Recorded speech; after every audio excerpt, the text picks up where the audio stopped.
Back in February, I talked about my strategy for making an extra $1,000 in the month of March. And I owe you guys an update because there was even a prize giveaway and I can't wait to give away that prize. But I'm going to go ahead and let you in on a little secret as to why it has taken me this long to give you an update. So when I recorded that episode in the month of February, what I did not know was that I was pregnant. Okay. And by the time the month of March hit, let me tell you something. Your girl was struggling. Like, I'm talking struggling. There were days where I would lay down for 2 naps, and the second nap, I might not even get up. Like, I might be laying in the bed for 2, 3, 4 hours. Like, I could not get myself out of the bed. And if you're a mom, you know the pregnancy fatigue is real, especially with a 4-year-old and 1-year-old that you're chasing after. And so this definitely hit my plans up a little bit, kind of rocked my world when it came to implementing the plans that I had. But I'm still going to go over everything with you. Overall, all things considered, I still feel like it was pretty successful. So one of the first things that I did is once it was mid-March, before I posted any of the new resources, I decided to just go ahead and do from mid-March to mid-April. So let me give you a little update. During that period of time, I told you guys I was creating some product lines that I could cross-sell. So I created some mini task card sets. And then to go along with those mini task card sets were game boards that were little game board packs. Each set was $1. So already you got to sell a bunch of those to get to $1,000. And there were mini game board sets and then task cards. And to play with the mini game boards, you just needed 5 math problems in order to play, 10 math problems, any math problems. So kind of bring your own problem type of play, but they paired really, really well with the task cards. So they didn't need the task cards in order to enjoy the game boards or the game boards in order to enjoy the task cards. It was just a really great way to kind of provide cross sells between 2 different product lines and encourage buyers to purchase more and add more to cart. So my original plan was to create like 15 to 20 different sets of these game boards and then some task card sets. But what ended up happening, and I knew the game boards would probably be more popular than the task card sets because the game boards could be purchased by anyone on my email list, whether they were a 3rd grade math teacher or a calculus teacher. Whereas the task cards would be very specific to a grade level and skill. So I knew that the task cards were probably not going to be as great of sellers as the board games were, and I was right. The problem was the board games really required a lot more of me, and the task cards was something that I could just hire out. And so the task cards, there were a lot of task cards that were created, like tons of task cards. Most of them, though, were not created until at least halfway through that time period. So I think when I launched, I only had like 10 sets of task cards and I had 4 board games. So one thing that did happen, though, is that I did create a 5th set of board games that became an email opt-in, and I was able to start Facebook ads with those, which I talked about. And that was pretty successful. I gained about 500 new email subscribers in a very short period of time without a lot of money from Facebook ads. But then also I encouraged my email list to sign up for those free board sets as well, which encouraged them to go and make more purchases. But before I get ahead of myself, let's talk about how much money we made from the board games. We ended up with 6 board games. One of them was very seasonal. It was Easter. So we released that right before Easter, like a couple of days before Easter. So it was like a very short time frame that it had. Like there was no traction from TPT search, like nothing like that. It was literally just people from my email list who purchased it, and not very many of them did. We sold $8.55 worth of the Easter board. So like Easter was on Sunday, and I think we released it on like a Thursday. And so not a lot of people purchased it because they weren't going to get to use that over and over again. However, the other 5 boards did reasonably well. We released the first 4 boards all at once, and then we released the last 2 boards, one of them being the Easter board, pretty close to the end of that time frame. Overall, those 6 products during that time span brought in about $370. Now, I know that's not a ton, but we're talking about 6 $1 resources. So you're making between 65 cents and 80 cents on the Pro plan with a $1 resource. So you have to sell quite a few of them. And with these resources being brand new, also being super niche, all the traffic pretty much came from me driving the traffic there myself with my email list. So I was fairly pleased because there were only 6 products. I was fairly pleased with the $370 for that time frame. Now, we ended up with 34 sets of task cards, which is a lot, but again, the vast majority of those task cards were created towards the very end of that time frame, because once we uploaded the first 10 task cards and the first 4 game boards, I'll be honest with you, I didn't do anything for a while. I was so tired, and they still had to go through a process of getting the work to my VA, getting them uploaded, and then me going through one by one and checking the SEO, checking on all of those things before finally publishing them on TPT. So most of those task cards, again, about 24 of them, so over 2/3 of them, were not uploaded until at least 2 weeks before the end period, if not closer to a week. And I think some of them were even uploaded later than that. So again, really just a few of these sold decently well. For those task cards, which I knew would not do as well, they earned a total of $375 during that time period, which brought us to a grand total of $745 for those 2 product lines. Now, here's my takeaway from this. First of all, this isn't the only thing that I gained during that time. I did also gain an additional 500 people from my email list. I was able to create and put out products that we can market for a really long time. So that 1 month is not the only time that they're going to be able to make money. They'll be able to make money all year long, with the exception of that Easter one. But I did have a lot of really good takeaways from this. Some are positive, and some of them were things that I already expected to happen, already knew would happen. But just because of the way that timing was and the fact that I was not feeling well, it's just kind of the way the cookie crumbled. So one of my first takeaways was that it is very beneficial to send freebies to your email list. So I told you guys that one of the things that I was going to be doing was that I was going to be creating a new email opt-in. And then on the thank you page for that email opt-in, I was going to upsell to the paid products, or cross-sell, I guess you could say. Really, it could go either way, like an upsell because technically they got something for free and now you want them to buy something for $1. But what I found was when I used that opt-in in Facebook ads, it didn't convert very well to the upsell. Wasn't shocked about that, or not a lot of people went and actually purchased the product.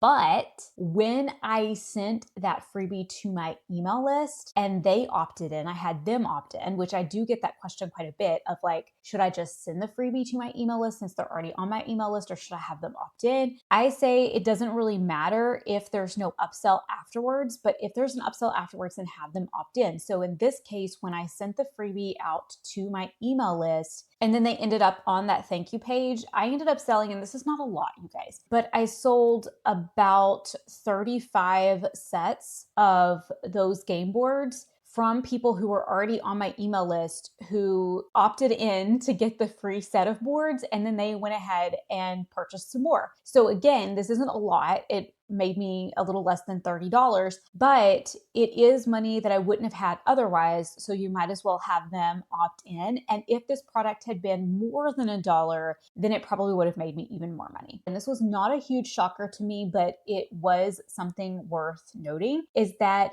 it really does matter how many products you release at a time. So if you have a set of resources that you feel are going to be really good sellers that buyers are going to want to purchase multiple of, like in this case, these game boards, it really is in your best interest to release as many of them as you can at the same time in the beginning. So with the task cards, I don't feel like it mattered quite as much. But if I had released, say, 10 different options for the booster board game sets, I feel like I would have made so much more money because there would have been more for them to choose from. So instead of some buyers purchasing 2, they might have purchased 4 because it was a better fit for their students and their students' interests. Or instead of the buyers who purchased like all of them all in one fell swoop, instead of them buying like all 4 when I released 4, they may have gone ahead and purchased all 10 of them. So just giving them that option right there at the very beginning, if it's possible for you, then I think it's a really good idea a lot of the time. Now, with the task cards, I don't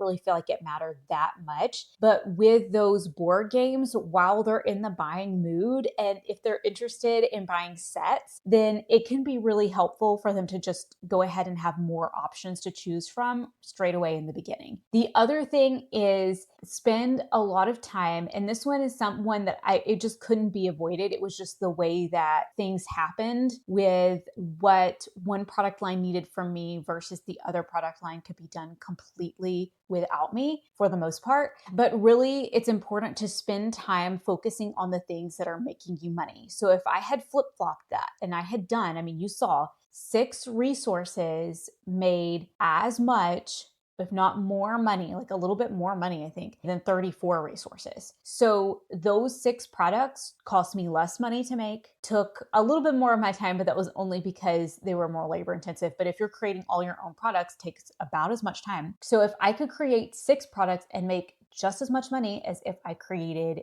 34 products. This is where it really is in your best interest to follow the money. And if I had done that, I think the results would have been so much different. Again, I didn't really have the opportunity to do that because of the way that I was feeling. But if I had, it would have been so much more beneficial for me. And so don't get locked into finishing up a product line or working on something just because it's quick and it's easy for you to do. If you have a resource that makes you more money, but it may be more labor intensive, which in this case, the board games are a little bit more labor intensive because with the task cards, we could kind of recycle problems that we already had and just sort of like change some numbers and things like that. But with the board games, not so much. They're just not quite as, I'm not gonna say like quite as simple, but it's like very monotonous. It's a lot of changing out clip art. It's kind of boring and it's not fun and it doesn't feel very satisfying because you just feel like you're doing the same thing over and over and over again. But if you get to choose how you're going to spend your time, like whether creating that monotonous,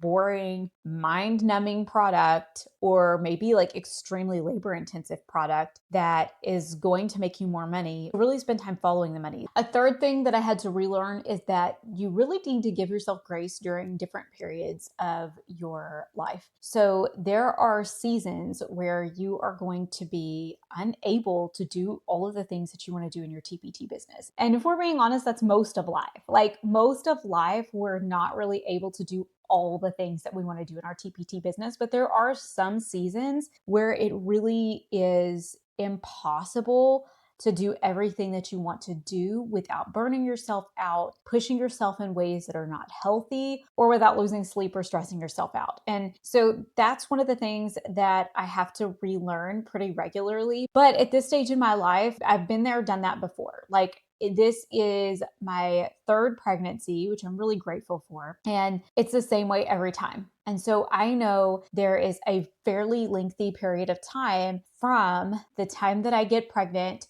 to the time that I have a baby who is able to nap on a schedule and things like that so that I have a more predictable and reliable work schedule. I know that's a pretty lengthy period of time. And so one of the things that I've done over the years is I've pushed myself in the in-between. And this doesn't mean that I never take a rest or anything like that. It's actually the opposite. What I used to do is I would push myself during the seasons where I shouldn't be pushing myself, during the seasons when I should be resting, enjoying time with my family, enjoying time with a little one, or just trying to manage kind of the hecticness of life. I would push myself during those busy life seasons to do more in my business, to take on more, to grow more, and honestly, I would just stress and burn myself out. And so what I've learned over the years is that if you're going through a stressful, busy, difficult season in your personal life, and that doesn't mean that like having babies is like stressful or anything. I mean, it is to a degree, but you know what I mean. Like if you're going through a period in your personal life where the demands of your everyday life are really difficult, then that is not the time to push yourself to do more and grow more and expand your business. It's not the time. That is the time to really focus on the things that will truly move the needle. That's the time to focus on the basics. That's the time to focus on the things that you already know. It's not really the time to take on anything new. So I'm not saying like let your business go to pot. Like that's not what I'm saying. What I'm saying is that's the time to stay afloat, to manage your stress, and to enjoy the season of life that you're in to the best of your ability without adding to your stress and workload any more than you already have to. So if you're finding yourself in the middle of a particularly challenging and difficult school year, that is not the time to start taking on a lot of new things. That's the time to rest your body, give your body what it needs to make it through that season. Take the naps, sleep in a little bit more, go to bed early, whatever it is that you need to do, even if it takes away a little bit from your business, that's okay. When you do this during those more trying, taxing seasons of life, then when you get a reprieve, you don't need the entire summer to recuperate. Then when you get a reprieve, that's when you can push yourself in your business. So again, what that looks like for me is during the season where I'm pregnant or I have a newborn and I have, 2 other kids and I'm homeschooling and I'm a stay-at-home mom and I'm trying to just like keep my multiple businesses afloat. That is not the time for me to take on a new business endeavor. That is not the time for me to push to do as many open carts as I possibly can. Like that's not the time for me to roll out, 5 new product lines. Like that's not the time for me to do that. That's the time for me to take a beat, to take a moment, take inventory of what is most important in my business. What do I absolutely have to do? And to do the bare minimum and rest my body. And then when I get a reprieve in that difficult season, when I'm able to kind of come up for air, I will have the energy, the clarity of mind to go ahead and to push myself, to try something new in my business, to really push myself to churn out a certain number of products or resources, or to take on a project that I've kind of been putting off for a while. And so I know for me, the time that my child is napping predictably and the next time that I get pregnant, that is go time in my business. Like I am pushing myself really, really hard. And then that way, whenever I enter a season of busyness in my life, then I'm able to say, okay, you know what? I've pushed myself. My business is in a good place. Like I've done the hard things. I've finished that product. I've done what I needed to do. Now I can enjoy the season and I can rest and I can do the bare minimum for my business. And so that's kind of one of the things that I have to relearn each time is that, hey, you've done this before. It's going to be okay. Like you don't have to push yourself in every single season of life. You can take a break. And that may look like spending summer breaks, really pushing yourself in your TPT business. I know my last year in the classroom, that's what I did during the summer before and the summer after I left the classroom, but it's also what I did in the in-between times. So when this podcast airs, it's going to be Memorial Day and it's Memorial Day weekend. It's a 3-day weekend. I might take one day to celebrate. And then the other 2 days, I had the energy and I had the stamina because I was going to bed on time during the week, because I was making sure that my body got the rest that it needed during the week when work was stressful, when school was stressful. Then I had the ability to take 2 out of the 3 days of that long weekend to really push myself in my TPT business and just take that one day to rest and enjoy myself.